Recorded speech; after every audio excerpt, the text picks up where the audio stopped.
What's going on out there to this man and his dedication to tell the truth to you, to tell the truth to all of us, uncensored, as he sees it. Let the free market of good ideas and bad ideas take their place, and let the good ideas rise on top, without some corporate sponsor or banker owner pressuring him as to what's going on. Well, his topic is going to be how the major media in this country, radio, TV, magazines, and newspapers and so forth, how they got to be controlled and dominated by the bankers and the corporations. So please help me give a warm hand of welcome to your speaker, Mr. Willis Carto.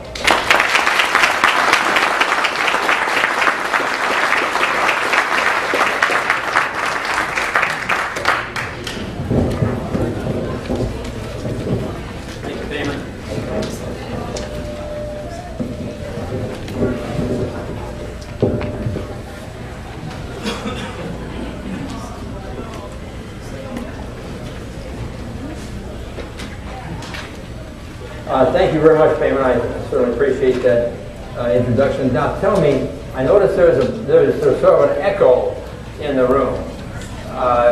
Maybe it'd be better if we could turn off the loudspeaker system. Do you think, Dennis? Well, can that be done? No. And just leave the recording? I think we better go with what we got. Right? Yeah, sorry. Yeah. Okay. All right. So.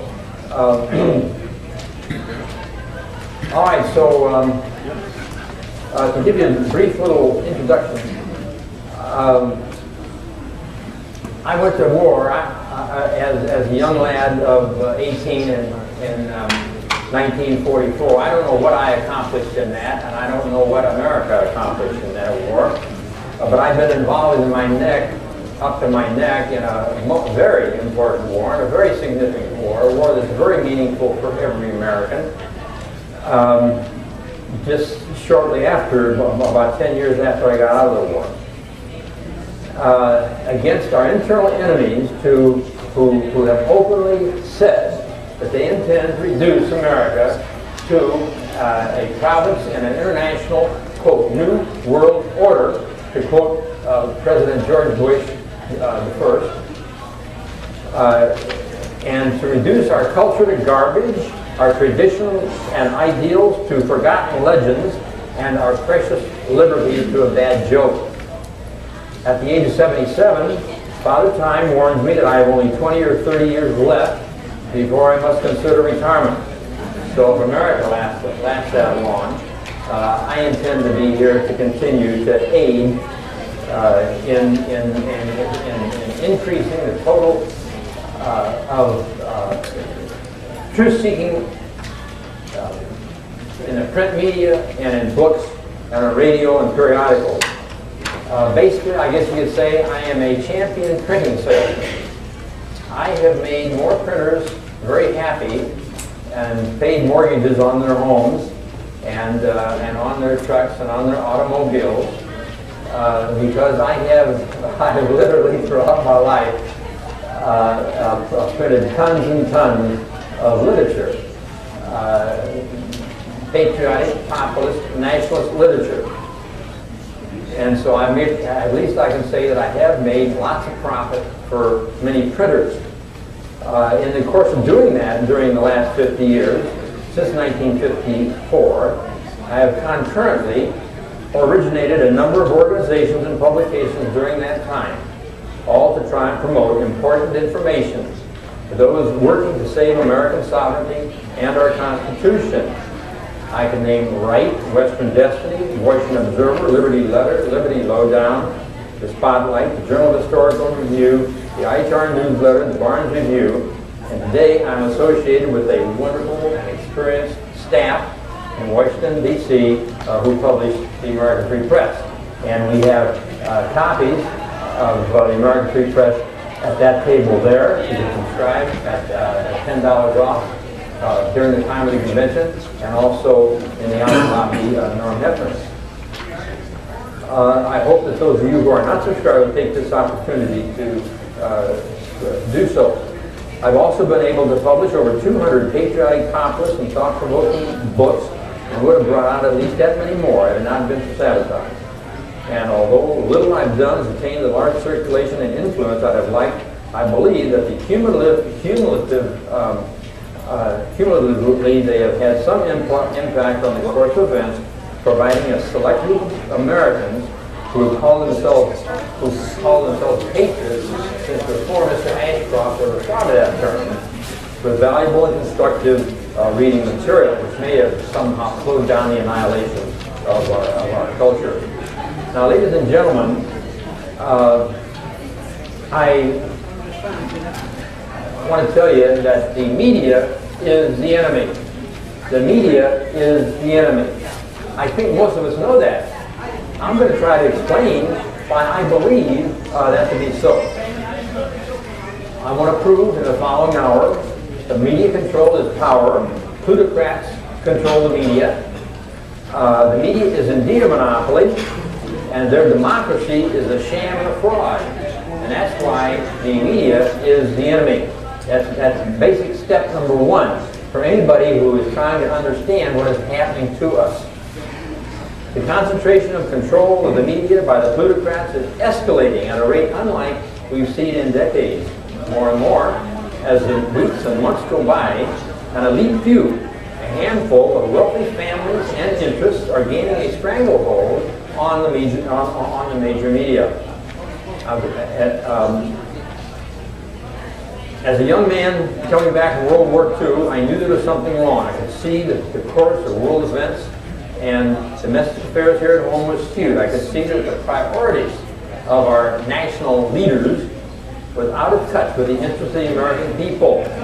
And I sat about trying to find out essentially who was to blame for this sorry state of affairs. And you know what I discovered early on? It was this. The fact that on virtually every issue you can name, whether it be foreign policy, trade, taxes, immigration, race relations, finance, and economics, the media monopoly was supporting positions on those issues that ran counter, that ran against the interests and the wishes of the American people and the national interests as well. Through their immense clout, the big daily newspapers and news magazines, and of course radio and television, were attempting to impose their agenda, really the agenda of the owners of the media, on the American political process. And what's frightening is that nothing has changed. It's only gotten worse. And the bought and paid for politicians and bureaucrats in Washington are not doing a thing to stop the growing concentration of media ownership and power. In fact, they're doing everything possible to try to expand it. And in the American Free Press, we had a number of articles about this congressional effort. It is ongoing. Many bought and paid for congressmen, which includes about 434 of them, and the interests behind them are doing everything possible to establish a monopoly of media. Everyone from Thomas Jefferson on up that had any bit of honesty in his being knows that without individually owned media, it'd be nice if there were no chains of newspapers at all, and just individual local newspapers. Most of them are pretty well worthless anyway, as anybody I think can say who does subscribe to the American Free Press. And could I please have a show of hands of subscribers to the American Free Press here? Okay, good. Well, you know, and stop me if I'm wrong, that every week you're reading important news, Sarah, that isn't in the media. Well, thank God there are folks like our host, Payman Madahida, who aren't afraid to challenge the powers that be and to risk defamation and dismemberment by the elite interests that control the media monopoly. And thank God, too, there are millions of people like you who recognize there is something wrong with the media and turn to alternative publications like American Free Press and many other fine publications that are represented right here at this meeting today. Now let's look at some basics. Back in '98, They said that the Spotlight was paranoid when we featured an exclusive report analyzing the growing concentration over the major media. Critics said it was just another one of these wacky conspiracy theories. You know about them. Just like you see in the movies. Well, it was a theory backed up by facts, and it's gotten a lot worse. In totalitarian countries, the Spotlight then noted the government controls the media. But in the United States and around the world, many would say that the controllers of the privately owned media control the governments. And they do so in order to promote their own special interests. The Constitution said the government shall, the First Amendment makes it clear that the government cannot impose, should not impose, is not supposed to impose domination over the media. We're supposed to have freedom of speech in this country. But it says nothing about private interests controlling the media. And it shouldn't have. But this is what's happened. Private interests that really control the government also control the media. Professor Ben Bagdikian, a prominent media critic and author of the book, The Media Monopoly, has pointed out the media lords of the global village, and incidentally we call it the global plantation, have their own political agenda. All resist economic changes that do not support their own financial interests. Today they exert a homogenizing effect over ideas, culture, and commerce that affects populations larger than any in history. Neither Caesar, Hitler, Franklin Roosevelt, nor any pope has commanded so much power as to shape the information on which so many people depend to make decisions about everything from whom to vote for what to eat. Monopolistic power dominates many other industries, and most of them enjoy special treatment by the government. But media giants have two enormous advantages. They control the public image and national leaders, who as a result fear and favor the media magnates' political agenda, and they control the information and entertainment that help establish the social, political, and cultural attitudes of increasingly larger populations, unquote. According to Robert W. McChesney of the Institute of Communications Research at the University of Illinois, quote, the global media system is fundamentally non-competitive in any meaningful economic sense of the term. Many of the largest media firms have some of the same major stockholders, own pieces of one another, or have interlocking boards of directors. To continue, when Variety compiled its list of the 50 largest global media firms in 1997, it observed that merger mania and cross-ownership had, quote, resulted in a complex web of interrelationships that will make you dizzy. Christopher Dixon, media analyst for Payne Webber, commented at the time, quote, what you are seeing is the creation of a global oligopoly. That's a monopoly controlled by a number of different monopolies. It happened to the oil and automotive industries early in the century. Now it's happening to the entertainment industry, and it's happening to banks. Just a month ago, there was an announcement that Morgan Guaranty had taken over Bank One. I think 59 or 57 billion dollars. Now it used to be, I suppose it's not too long ago, you all remember this, there was legislation against banks. Banks couldn't operate outside of the state. They couldn't even operate outside of their own jurisdiction. Well, they got that fixed. The lobbyists fixed that up. And today there is virtually no restriction on banks. Banks operate anywhere and everywhere. And of course, it's very profitable. You don't just walk in a bank, a big bank, and every time you go in, there's a new teller there, right? Usually a minimum wage person, usually from the third world. The banks pay their employees minimum that they can, because all day long, the directors of the banks scheme how to make more money out of money. They shuffle paper and they make money. Banking is the most non-productive business in the world. They produce nothing except loans, which they loan out of nothing, as you know the story of the Federal Reserve. If you don't, be sure and buy the supplement we have over at this table here by Sheldon Emery. billions for the bankers, debts for the people.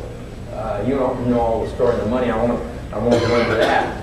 But the banking industry, the bankers are literally taking over America. They're operating in every state. There's no restraint on them anymore, as far as I know. And it's inevitable that pretty soon there's going to be one big monopolistic bank everywhere. And you know what's going to happen then? That's communism, my friend. That's communism. Monopoly capitalism is communism. Monopoly capitalism is communism. In 1989, there were 11 major media giants emerging as the most powerful names in the global media monopoly. As the Spotlight predicted, the numbers of the major controlling entities would decrease even as their various media holdings increased.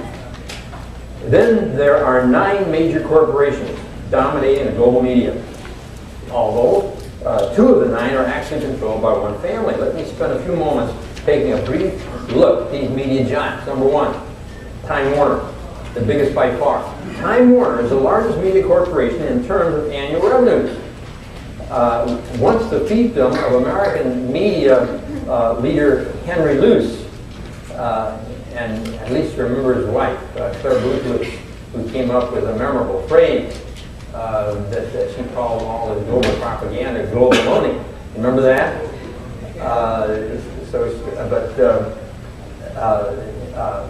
Henry Luce was a journalistic genius and avaricious. He made an awful lot of money.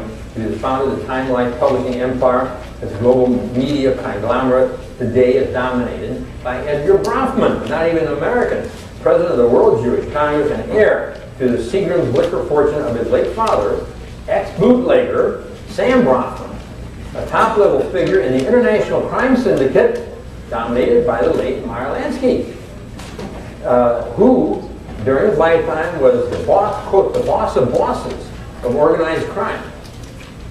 The merger in the 1980s of the former Luce Press with Warner Communications set the stage for expansive growth of this massive worldwide empire, which now has more than 200 subsidiaries. The Warner Brothers Studios, the famed Hollywood film company, merged with Seven Arts Production Company based in Canada in 1967.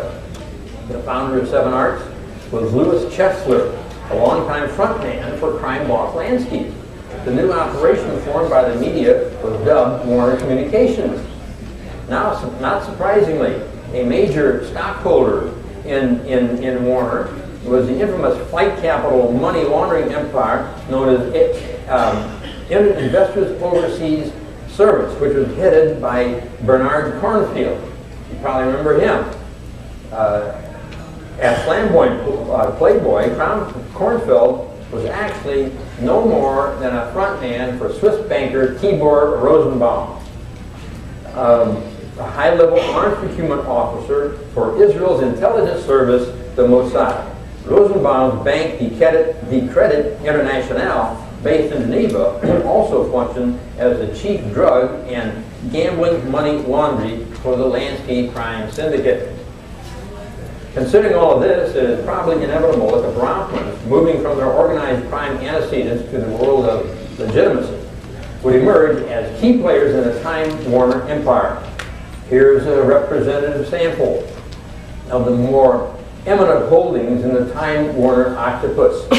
Home video, Time Life Video, HBO Home Video, Warner Home Video, cable franchises reaching almost 12 million subscribers, Turner Broadcasting, including all of the CNN holdings, including TBS Superstation, CNN International, CNN Radio, and Headline News, Magazine, Time, People, Sports Illustrated for Kids, Life, Fortune, Money, Vibe, InStyle, Parenting, Baby Talk, Martha Stewart Living of all things, Stewart Sunset, Health,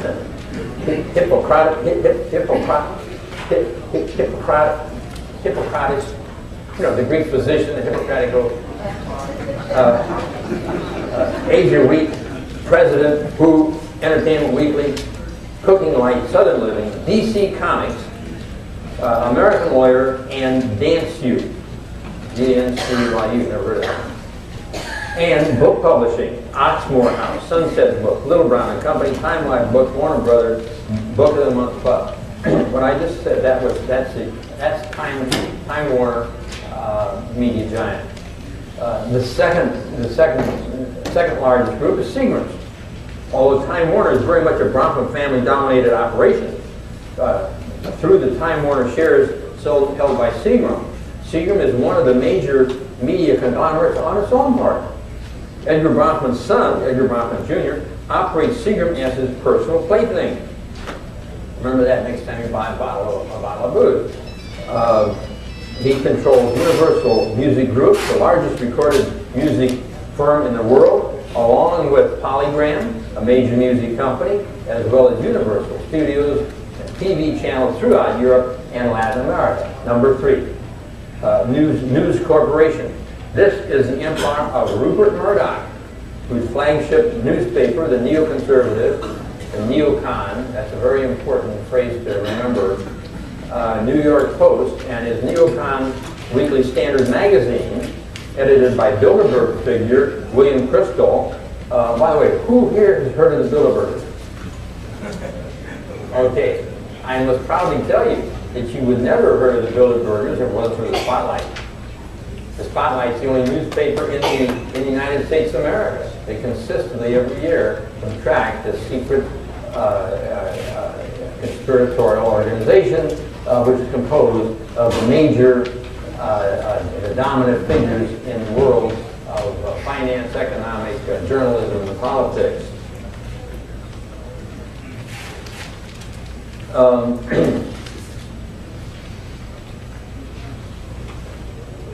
Murdoch's sleazy Fox Television reaches 40% of the American viewing public. Murdoch also controls substantial media properties in Asia and Latin America. Number 4, Disney. Tightly run by Michael Eisner, now under attack. That's good, please. This global giant has assumed control of ABC television and radio, Hyperion Books, Chilton Publications, a variety of trade publications, Fairchild Publications, Women's Word Daily, the Arts and Entertainment Network, Lifetime Network, and ESPN, along with a host of local newspapers all over the country. Number 5, General Electric. This corp, believe it or not, I always thought General Electric made vacuum cleaners and light bulbs. They have now consumed control of ABC television and radio. No, I'm sorry. They control NBC television and radio, CNBC, the History Channel, and Court TV, among other holdings. Number 6, AT&T Liberty Media. Formerly a telephone company, this media giant has holdings in Time Warner, News Corporation, CNBC, Sprint, PCS Group, along with substantial holdings in South America and Asia in cable, satellite, and broadcast television. Number 7, Sony, controlled by a Japanese billionaire who has been accused of being a front for the Rockefeller family, which quietly bought up huge interest in Japanese corporations following World War II when they were selling for a song. So don't let anybody tell you that wars aren't fought for nothing. Sony produces films in Europe and Asia and television programming on 5 continents, not to mention this lucrative music empire that reaches around the world. The inside joke is the word Sony, S-O-N-Y, stands for Standard Oil of New York. 8, Viacom, headed by Sumner Redstone, another very powerful figure, who was a devout supporter of Israel, little known to the American people. This firm owns Paramount Pictures, MTV, and the Blockbuster video chain. 9th, Bertelsmann. This is a German company established in 1835. It's the largest TV and radio firm in Europe, and it owns US-based Random House Publishing, which critics have called the CIA's favorite publishing company. Random House subsidiaries include such well-known book publishers as Alfred A. Knopf, Ballantine Books, Beginner Books, Crown Publishers, Fawcett Books, Fodor's Travel Publications, Modern Library, Orion, Pantheon Book, Times Book, and Vantage Books. This company has publishing enterprises in Germany, Britain, and Argentina, in addition to the U.S. And that's just a brief overview. I haven't even mentioned the New York Times or the Washington Post or the Los Angeles Times, or the media empires that these corporations control. The very names of these newspapers and the influence they carry speak for themselves. hotel here is kind enough to pass out copies of the Los Angeles Times to all of its guests this morning. And if you're strong enough to carry it down to the breakfast table, as I did, you notice that 99% of it is nothing but advertising.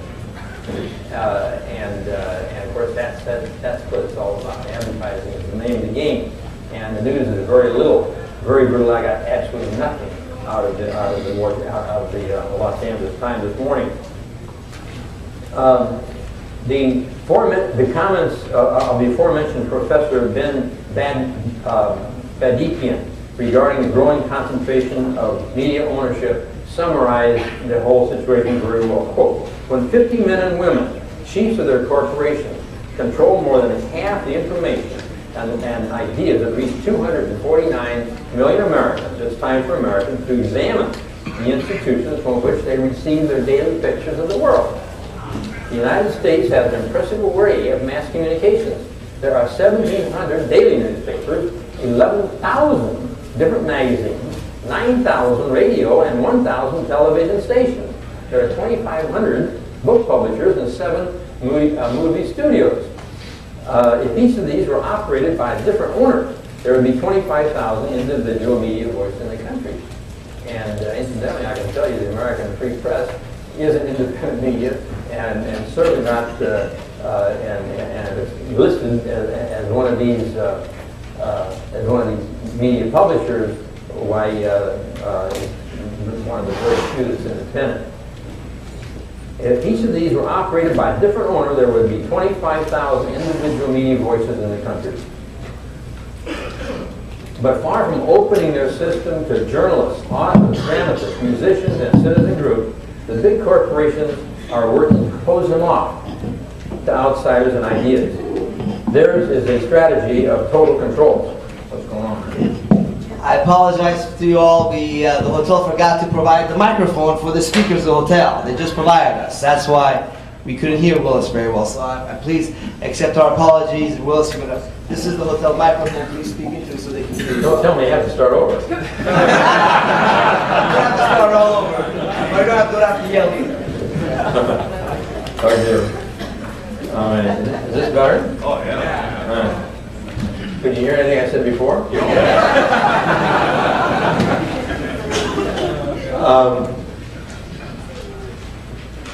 Well, there is a strategy of total control. Now, so far, American Free Press has not received a mind-boggling offer that we can't refuse from any of these media giants. So if we do, you'll notice it right away, I'm sure. They buy every possible means of delivery, print, broadcast, films, etc. They strive to use their own rather than the independently produced material. Then they convert it to as many forms of media as they control. Even the world's scholarly, scientific, and technical journals are now controlled by the big media barons. Belatedly, nations of the world are recognizing that they and their corporations must be restrained from polluting the earth and its atmosphere with chemicals. The basis for all liberty, however, freedom of information, is also in danger of being polluted. Not by chemicals, but by a new mutation of that familiar scourge of the free spirit, centrally controlled information, unquote. That really sums it up very well. The concerns about the control of the media by private special interests are also expressed quite well by a liberal writer, Dr. Michael Parenti, in his book, Democracy for the Few. Quote, while the news in totalitarian nations is controlled, we Americans supposedly have access to a wide range of competing sources. Let me point this out. Everyone knows that the news in a totalitarian system, in a system that doesn't have what we call democracy, is controlled. And that way the people realize that. I'll never forget talking to some Hungarians one time, years ago, and they didn't believe a thing in their newspaper because they knew it was controlled. So they came over to America, read American newspapers, and they believed it.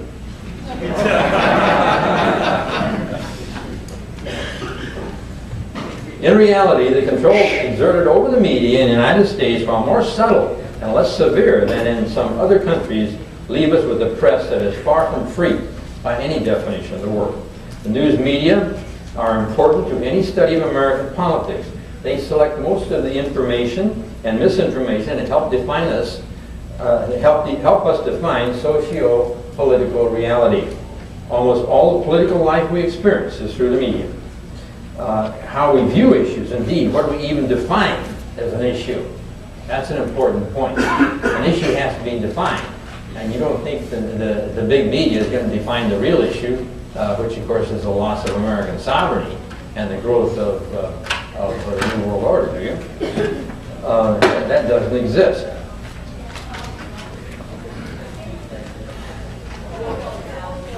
They select most of the information, and information help us define social-political reality.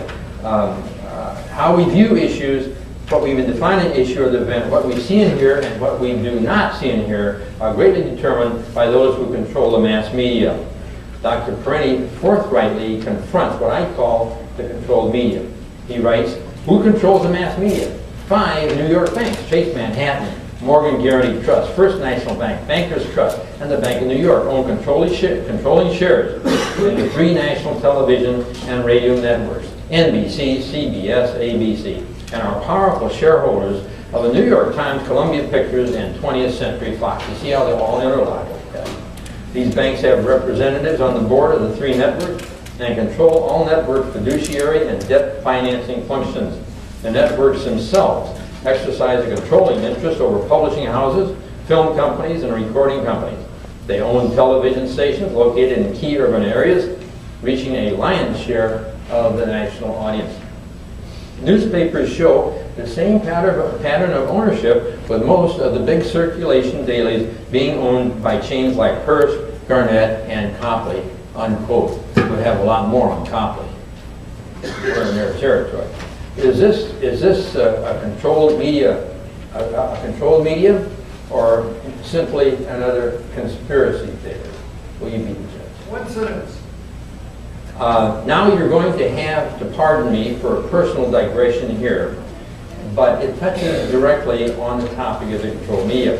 I just mentioned the Copley Press, based right here in California, publishing the super profitable San Diego monopoly, the Union Tribune, which used to be my daily toilet paper. Sadly, the people of San Diego County are forced to be polluted daily by the Union Tribune.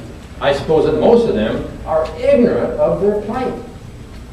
San Diego, you know, it is very, very heavily populated by retired Navy and Marine and military personnel. They feel very patriotic. They just don't realize what the facts of the Copley Press. I've been featured in the San Diego Tribune, not, as you might guess, in the most friendly ways. But then I've never been accustomed to friendly media coverage. In any case, when the San Diego Tribune published a vicious attack on Liberty Lobby on October the 25th, in the year 2000, few of its readers knew that as long ago as 1977, the paper and its publisher, the Copley Press, were exposed as hardly more than a front for the CIA and the notorious Anti-Defamation League. What's more, it turns out that the Copley Press and the Union Tribune also function as a conduit for an intelligence arm of the FBI. That a CIA front should level an attack on Liberty Lobby at this time is no coincidence. The carefully timed smear was clearly designed to influence and scuttle Liberty Lobby's appeal of an unjust judicial ruling that resulted from a lawsuit orchestrated against Liberty Lobby by a known CIA operative.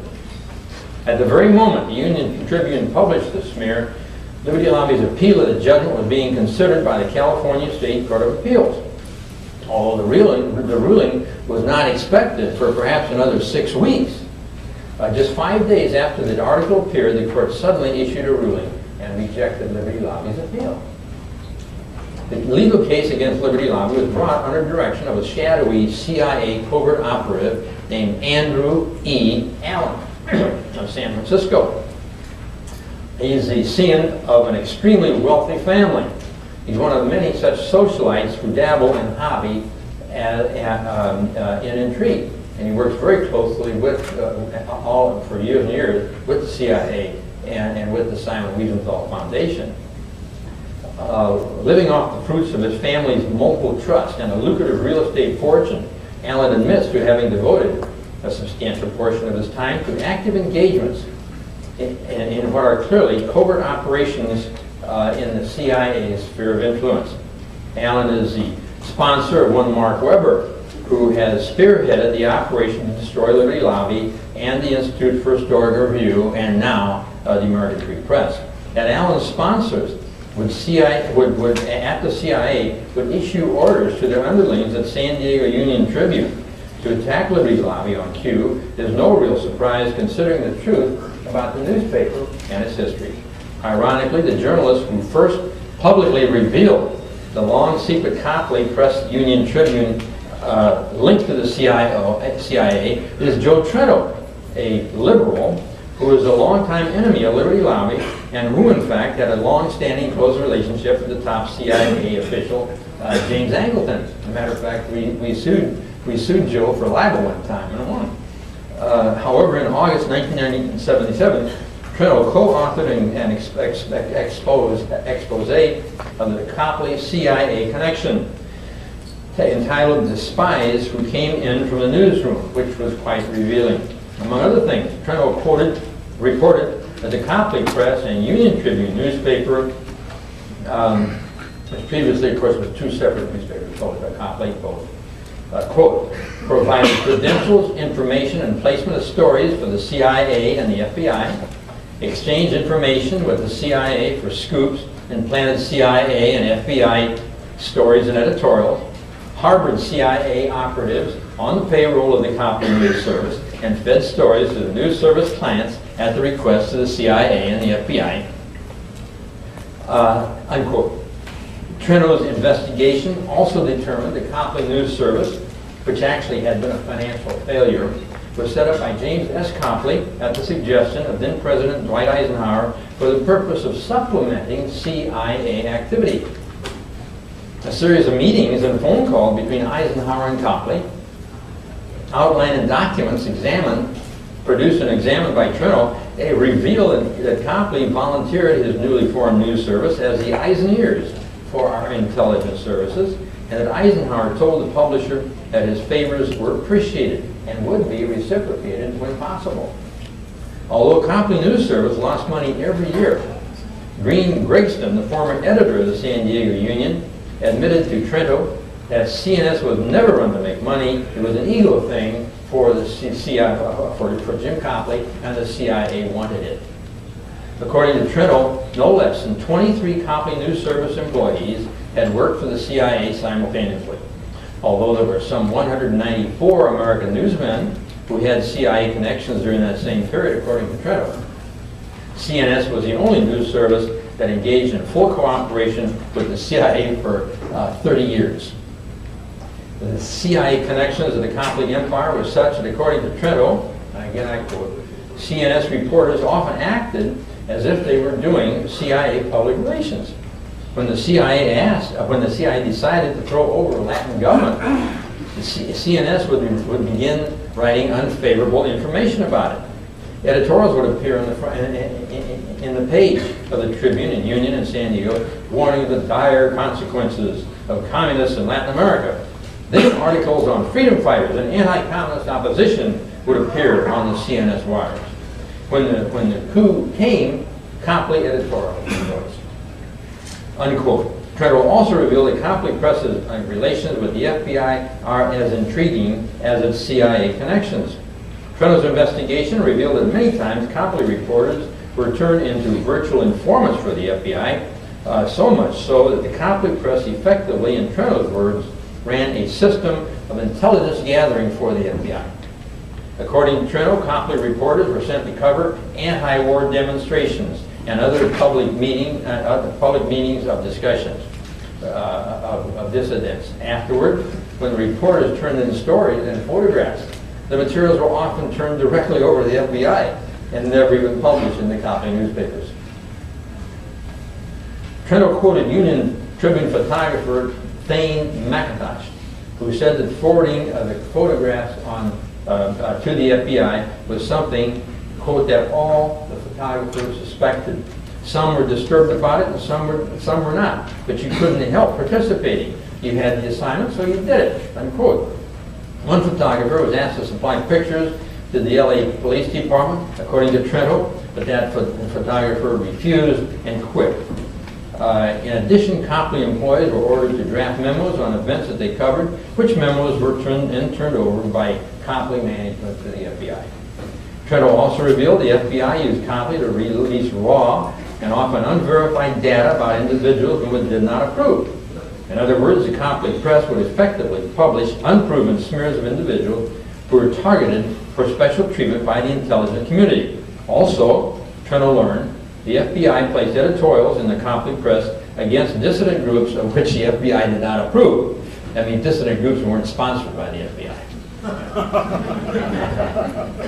When one Copley writer, Vi Murphy, attempted to force full disclosure by Copley regarding the names of journalists at Copley who were collaborating with the CIA, she was told that she could, quote, never utter another public station or another three-letter word spelled CIA as long as she was an employee of the union. So much for the so-called independent media in America. When you have secretive, powerful agencies funded by our tax dollars, such as the CIA and the FBI, interfering with and manipulating the so-called free press. There is no free press at all.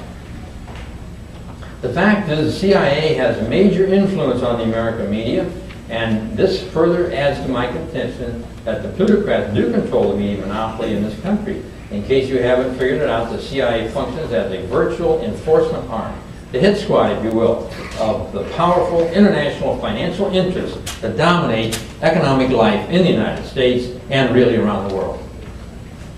In regard to the aforementioned Washington Post, certainly the most powerful newspaper in America, although it's rivaled by the New York Times, it's also a mouthpiece of the CIA. I'm sure that doesn't surprise you at this point. In regard, some years ago, a young Jewish girl, Deborah Davis, wrote a thoroughly devastating book, Catherine the Great, which exposed the covert ties between Catherine Graham, the owner of the Washington Post, and the CIA, much to the dismay of many in the Washington establishment. However, Mrs. Graham managed to use her clout, along with that of the CIA, to actually get the book shredded by a publisher prior to the book receiving rights-based distribution. That's right, the book's publisher actually withdrew the copies they had out, called them from their warehouse, and shredded them, even after it had gone to all the expense of publishing it and printing it. The result was, in the long run, Miss Davis actually won a court judgment against her publisher for contract violation. She actually found an honest judge to do that. And that in itself was quite a feat. Fortunately, however, the book was re-released in 1991 by a small New York publisher, and we promoted it in the spotlight at that time. Another thing worth noting, although the Graham family does have substantial controlling interest in the Washington Post Company, if you ever bother to read the ownership for the report that is required to be published in every newspaper with a second-class permit every year, you'll find out something very interesting. The truth is that there are many other powerful elements in the world of finance that have substantial interest in the Washington Post Company, ranging from the Rockefeller-controlled bank like Chase Manhattan to, again, here we go, and Morgan Guaranty, to a bevy of other banks with British and Rothschild family connections. No wonder the Post never reports on the yearly meetings of the powerful Bilderberg organization, even though Catherine Graham always attended, only the spotlight, and now the American Free Press has had the guts to do that. I'm sure that you've all read the articles by Jim Tucker, the veteran reporter for the Spotlight, and now the American Free Press, who every year had managed to find out where these malefactors meet, and he's never been able to actually infiltrate the meeting while they're going on. But of course, he gets a lot of information, and we get a lot of information from the staff, from the hotel staff. In many respects, Katharine Graham, now deceased, was really only a front for a wide-ranging host of other big-money interests who had a vested stake in controlling the most powerful newspaper in the capital of the most powerful nation in the world. The evidence shows that the CIA also had a hand in placing favorable reviews of books that often were actually produced by the CIA itself in newspapers. For example, two writers, Morton Mintz and his co-author, Jerry Cohen, in the 1976 book, Power Incorporated, describe on page 283 how the April 1976 report issued by the Senate Select Committee on Intelligence Activities revealed that a book, quote, a book written for an English-speaking foreign audience by one CIA operative where it was reviewed favorably by another CIA agent in the New York Times. The review, Mintz and Cohen wrote, this was not a member of the Times staff. In addition, Mintz and Cohen note, quote, one of the pre-67 books in which the CIA had a hand was the Penkovsky Papers, which purportedly was based on the reports of a Soviet spy who was executed. Unknown to the publisher, Doubleday, CIA agents had written it. This became a commercial success and was serialized in many newspapers, including, of course, the Washington Post. Similarly, the public had no way of knowing that the United States Information Agency had sponsored two books written in the 1960s by Jay Mallon, a Time correspondent for that magazine, The Truth About the Dominican Republic and Terror in Vietnam, unquote. In regard to CIA manipulation of the media, David Wise, writing in the American Police State, pointed out that the CIA had not only attempted to interfere with or prevent the publication of books critical of the CIA, but the CIA had also set up a task force to draw up plans to suppress one of Wise's previous books, The Invisible Government, which of course was about the CIA. In fact, Wise obtained CIA documents that indicated that the CIA task force recommended that the CIA use its agents and contacts in the news media and publishing circles to attempt to bring about hostile reviews of the book. The purpose, according to CIA document, was to lessen the book's impact and cast doubt on the validity of its claim. Now, what we're talking about, the CIA, let me remind you that the CIA is heavily involved in the illegal drug traffic. CIA and CIA operatives make an awful lot of money out of illegal drugs. That's what we mean when we're talking about the CIA. Now, a former chief of the Washington Bureau of the New York Herald Tribune and a fellow of the Woodrow Wilson Institute Center for Scholars in Washington, D.C., and contributor to New York Times Magazine, New Republic, Esquire, and other national magazines, Wise can hardly be called a conspiracy theorist. And now here's an excellent example of how the major media can twist the truth for its own ends in relation to one of the most talked about events of our time. When on November 22, 1996, the CIA-influenced Washington Post drafted someone to write what turned out to be a favorable review of the Warren Commission report on the assassination of President Kennedy, accompanied by negative reviews of several books critical of this report, the Post chose Eugene Rostow, then dean of the Yale Law School. Here's what the prestigious Dean Rostow wrote of the Warren report, which, as anyone should know, is a tissue of lies from start to finish. Quote, the report is a masterly and convincing state paper. It has a high polish of legal writing at its best, carefully composed, terse, restrained, and meticulous. In a detached and judicious tone, it deals with every feature of the case, discussing and evaluating the basis for the conclusions the Commission reached and the rejection of the various contrary theories which had been advanced, unquote. But neither the Washington Post revealed when it published the review, nor did Rostow mention it, was that it was Rostow himself who was the first to suggest to President Johnson that such a commission as the Warren report, as the Warren Commission be established. At the very least, there was a fraud upon the readers of the Washington Post. The readers had a right to know Rostow's intimate and first-hand role. And what's interesting to note is that Rostow's role in the affair was not publicly known until 1993, 30 years after the JFK assassination, when transcriptions were released of President Lyndon Johnson's recorded White House telephone conversation in the days following the Kennedy assassination. For the previous 30 years, the idea for the Warren Commission was attributed to others, but Rostov's role was never mentioned. So for 30 years, the truth was a closely guarded secret. Today, a major public relations voice for the interests of a foreign nation, Israel, is the Anti-Defamation League, ADL, which has been a foremost critic of the independent media in America. And certainly is going to do everything possible, always had them, to protect the interests of the Internal Revenue Service and the bureaucrats that work for it. It's worth pointing out that one of the 20th century's most revered muckrakers, famed journalist George Seldes, devoted much time and energy and books documenting that private interests do control or otherwise influence the media.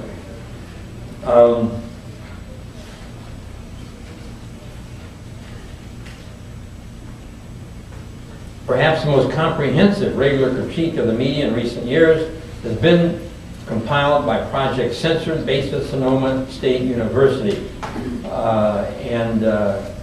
Project Censored gave an award to Liberty Law, to the Spotlight in 1990 for publishing 2 of the top 10 most censored stories of that year. One of them dealt with the fact that the Bush administration had given Saddam Hussein a green light for the invasion of Kuwait at the time. That was by our late correspondent Andrew St. George. That story was deemed by Project Center to be the #1 most censored story of the year. Now,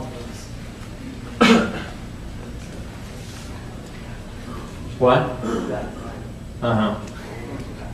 All right, fine. Now that's funny because he promised me I could have 3 hours.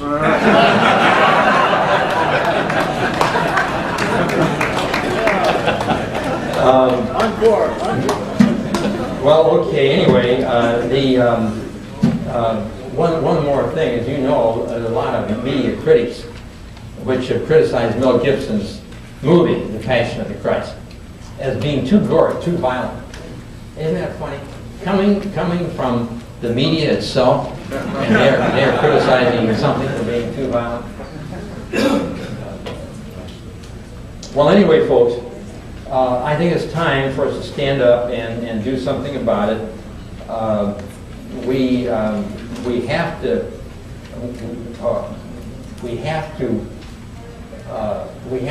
know the truth, that the truth is going to set us free. We can't know the truth that we're going to continue to be victimized by the controlled media.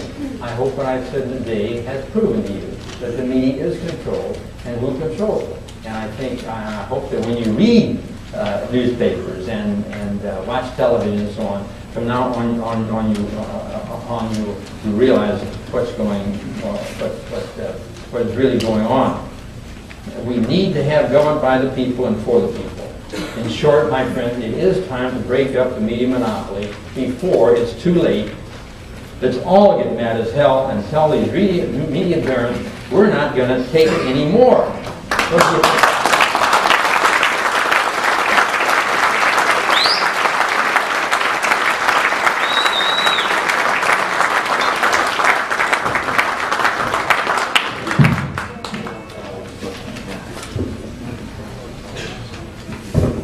Thank you. Let's give another hand to Willis, everyone. Thank you very much,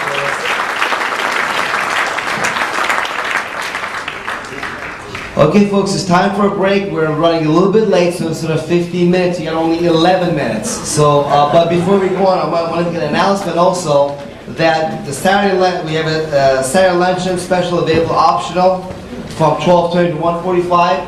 If you're interested in that, Gino and Market Source over there at the table, we'll be discussing estate business planning, asset protection, during lunchtime. It's only $15 a person right at the hotel at the Boca Villa room. If you're interested, you see the hands in the back, talk to them. They can register you for the lunch at the corner. It's optional lunch. with Source, Southern Oregon Resource Center over there. 12:20 to sign up? Must sign up. Yeah, but you need to sign up beforehand, so check with them over there at Source for lunch if you're interested. And please be back in your seats ready.